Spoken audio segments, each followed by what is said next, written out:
Hello, this is Wmpyr. I am feeling much better today. I still need to take it easy, make sure I heal completely. But I received a comment where I was asked, what if my opponent is amped by substances? And also, what if my opponent has more reach than me? And this is specifically in regards to filleting the arm technique.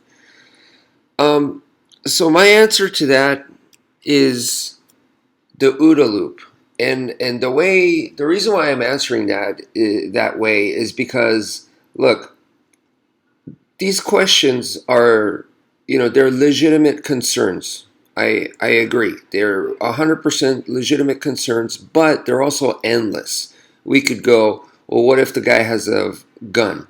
What if the guy has his friends? What if it's rainy outside? And the terrain is slippery. I mean, it's just an endless amount of questions that we could go into that could all affect the situation. So the answer is the OODA loop. OODA loop stands for observe, orient, decide, and act. And the reason why I say the OODA loop is the answer is because if you're thinking specifically in terms of understanding and using the OODA loop, then it helps you adapt to these different kinds of things that people are bringing up. Like, what if my opponent is amped by substances? If they feel no pain. If they feel no pain and they're crazy and they got no problem trying to do violence on me, like a normal person wouldn't be able to just all of a sudden be that violent to another human being. And this person clearly can, because maybe there's something on like PCP and they're not being themselves. All right. So that is valuable information. All right. And so if you're noticing that, this person isn't feeling any kind of pain, for instance, right?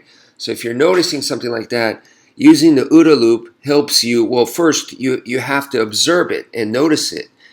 And then you may decide, well, okay, this guy's charging at me. He's crazy. He's wild. He doesn't seem to feel anything. So you get that from observing. You get that info, and that's valuable info because that's how that person is fighting you. Okay, so that's their style that they're using at the moment. And so you may decide to go, well, you know what? I need to orient myself in a different angle so I'm not head to head as much. Or I need to be a lot more defensive, So then you start, based off of your observation, based off of that critical information, you start to change how you're tackling the situation. So the OODA loop is a constant cycle. So during the combat situation, you keep going through the OODA loop over and over and over and over again. So you're constantly observing, constantly making a new decision, constantly acting, constantly, So you're going through that cycle. In other words, it helps you adapt to what's happening in the situation. So you notice, oh wait, this guy has a knife. Oh wait, his buddy's coming in. So all those new things that you notice, you're gonna start to able to adapt because that's what the OODA loop does, right? Versus someone who doesn't use the OODA loop. Someone who doesn't use the OODA loop, they make up a plan and they go for the plan, and that's it usually.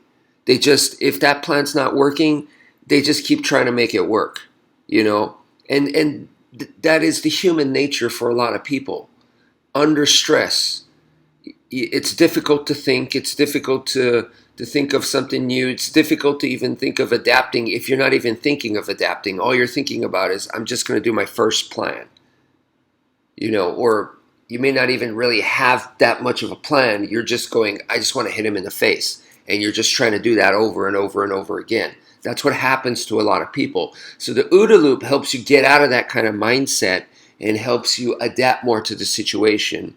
And if you get used to doing things with the OODA loop, you're just going to be much more successful at whatever it is that you're doing. Because in real life, there's always change. In real life, plans don't always go as expected.